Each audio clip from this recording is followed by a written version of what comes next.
Honorable Président de l'Assemblée nationale, Honorable Président du Sénat, Honorable Président de l'Union des parlementaires africains, Madame la Première ministre, chef du gouvernement ici représenté, Monsieur le Président de la Cour constitutionnelle et Président du Conseil supérieur de la magistrature, honorables députés et sénateurs, Mesdames et Messieurs les membres du gouvernement, Excellences, Mesdames et Messieurs les ambassadeurs et chefs de mission diplomatiques, Mesdames et Messieurs les représentants du secteur privé, de la société civile et des partenaires au développement, chers jeunes de la République démocratique du Congo, distingués invités, Mesdames et Messieurs, au moment de prendre la parole pour clôturer cette table ronde nationale sur l'emploi et l'entrepreneuriat des jeunes, et après les échanges riches et directs que j'ai eus hier avec nombre d'entre vous lors de ma visite pendant vos travaux, je ressens à la fois la fierté et de la responsabilité, ainsi qu'une grande espérance. Fierté parce que ces journées de réflexion ont montré le meilleur de ce que notre nation est capable de produire lorsqu'elle se met à l'écoute de sa jeunesse et qu'elle rassemble ses forces autour d'un objectif commun.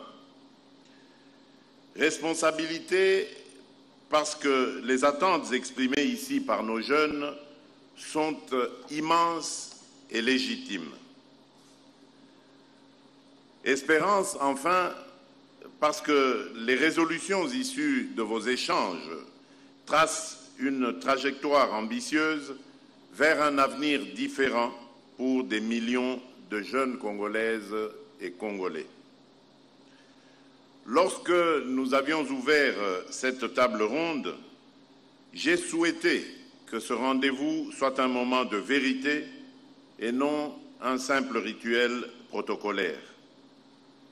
Les témoignages, les débats parfois vifs, les analyses et les recommandations qui en ont émergé ont pleinement répondu à cette exigence.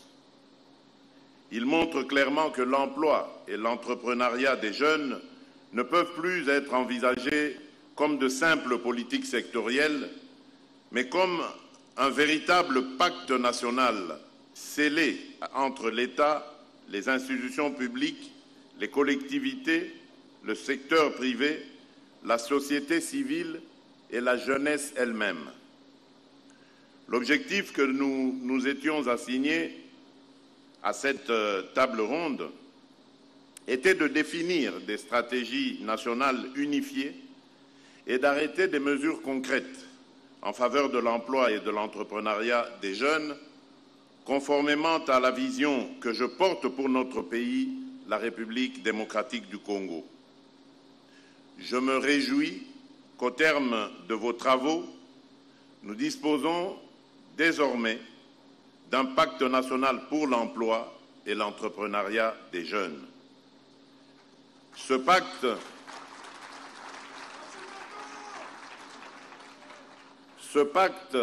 que je m'engage à endosser et à porter politiquement repose sur plusieurs engagements structurants.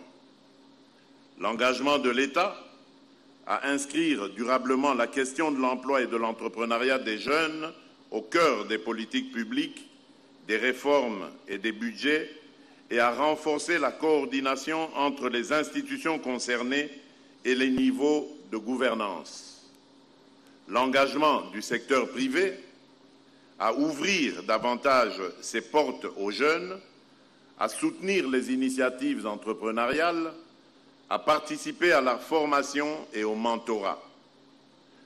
L'engagement des partenaires techniques et financiers à aligner leurs interventions sur les priorités nationales identifiées au cours de cette table ronde dans une logique de complémentarité et de durabilité. L'engagement de la jeunesse, enfin, la jeunesse elle-même, à être non seulement bénéficiaire, mais actrice, force de proposition et de suivi, gardienne exigeante de la mise en œuvre de ce pacte. Concrètement, ce pacte national ne se limite pas qu'à des principes. Il comporte des résolutions précises auxquelles j'accorde une attention particulière. Je pense notamment à la mise en place de quotas obligatoires pour les stages et le premier emploi dans les entreprises publiques et privées, afin d'ouvrir massivement les portes du monde professionnel à nos jeunes.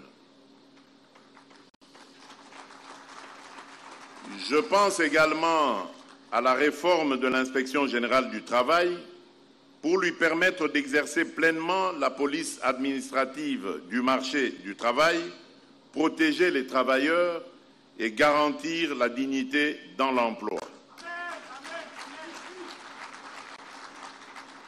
À cela s'ajoute l'accélération de l'opérationnalisation du concours national des plans d'affaires simplifiés, le CONAPAS, l'institution par décret au sein des sections économiques de nos ambassades et missions diplomatiques d'un guichet diaspora entreprise, ainsi que la restructuration et la redynamisation de l'ensemble des structures chargées de l'emploi, de la formation professionnelle et de l'entrepreneuriat.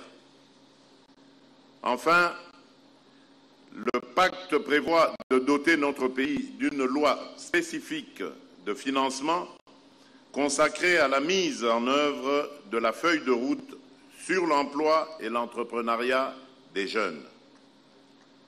Je tiens ici à vous assurer que j'ai pleinement pris connaissance de ces résolutions et que je veillerai personnellement à leur mise en œuvre effective par toutes les institutions concernées.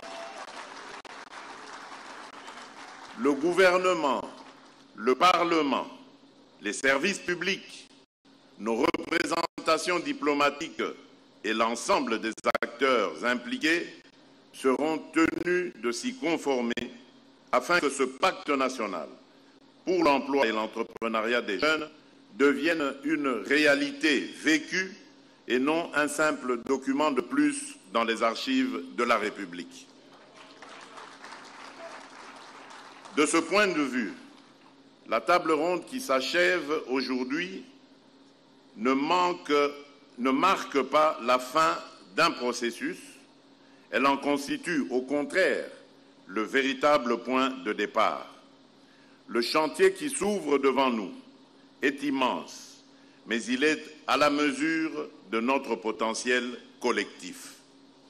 Nous avons désormais une feuille de route plus lisible, des engagements partagés et surtout une jeunesse qui a démontré qu'elle était prête à prendre toute sa place. Il nous revient à tous de faire en sorte que les paroles prononcées ici, les documents adoptés et les résolutions arrêtées se traduisent dans les mois et les années à venir en emplois créés, en entreprises lancées, en destins individuels transformés.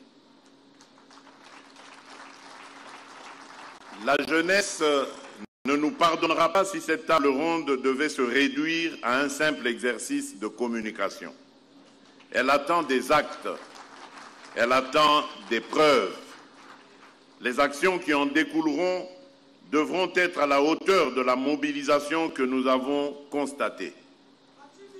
Je veillerai pour ma part à ce qu'un mécanisme national de suivi et évaluation de notre pacte national pour l'emploi et l'entrepreneuriat des jeunes soit mis en place sans délai, associant les institutions publiques, les représentants des jeunes, le secteur privé et nos partenaires.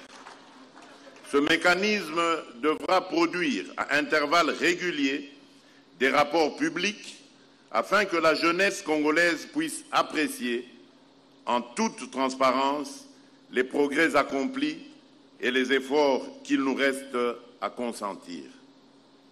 Chers jeunes, je tiens à vous remercier particulièrement pour votre participation active à ces travaux, pour votre franchise, pour vos critiques, pour vos propositions.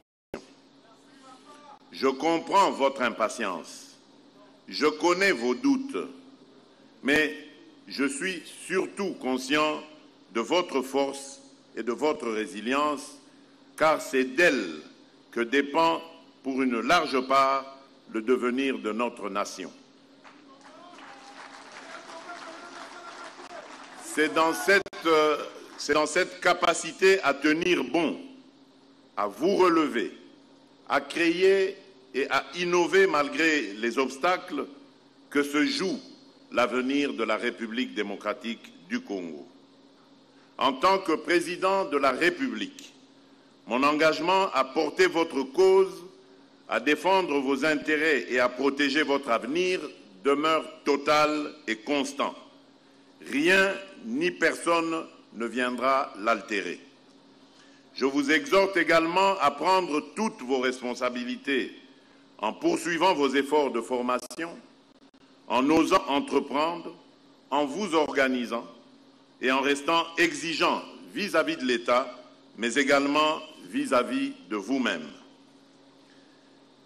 L'écho de cette citation de Georges Bernard Shaw, qui m'a été rappelée hier par Madame Malou Kanda Marie-Louise lors de ma tournée dans vos ateliers, résonne encore en moi. Je cite: « Il y a dans la vie deux catégories d'individus. Ceux qui regardent le monde tel qu'il est et se demandent pourquoi, et ceux qui imaginent le monde tel qu'il devrait être et se disent pourquoi pas. » Aujourd'hui, fin de citation, aujourd'hui, je vous emmène avec moi, jeunesse de mon pays, à faire le choix de l'audace d'oser, l'audace d'agir, d'avancer, car notre nation porte une grande destinée et vous en êtes les acteurs essentiels. Ne laissez personne vous faire croire que votre avenir se construira ailleurs que sur cette terre congolaise, que nous avons le devoir collectif de rendre plus juste, plus prospère et plus accueillante pour vos ambitions et vos projets. C'est sur cette note d'espoir que je déclare officiellement clos les travaux de la table ronde nationale sur l'emploi et l'entrepreneuriat des jeunes, et je réitère devant notre jeunesse et devant la nation congolaise tout entière mon engagement personnel à faire de cet agenda une priorité absolue. Que vive la jeunesse congolaise, que Dieu bénisse la République démocratique du Congo et son peuple. Je vous remercie. American Dream. Dispersion chaîne Investment Group.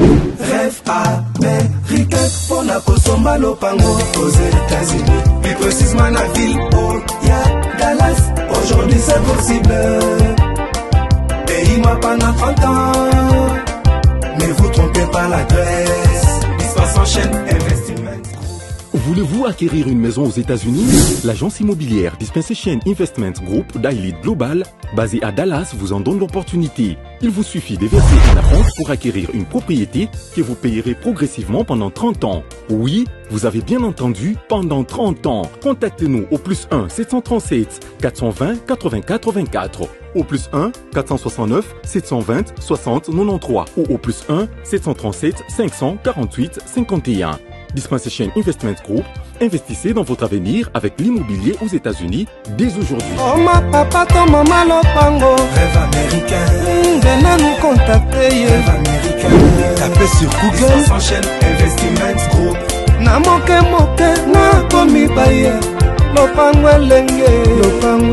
Ozala bayere elengi pou. héritage à bana. Rêve américain, on a consommé le pango aux États-Unis. Plus précisément la ville, oh, y'a Dallas. Aujourd'hui c'est possible. Pays m'a pas 30 ans. Mais vous trompez pas la Grèce. L'histoire s'enchaîne, Investissement. Wataka Music Band International.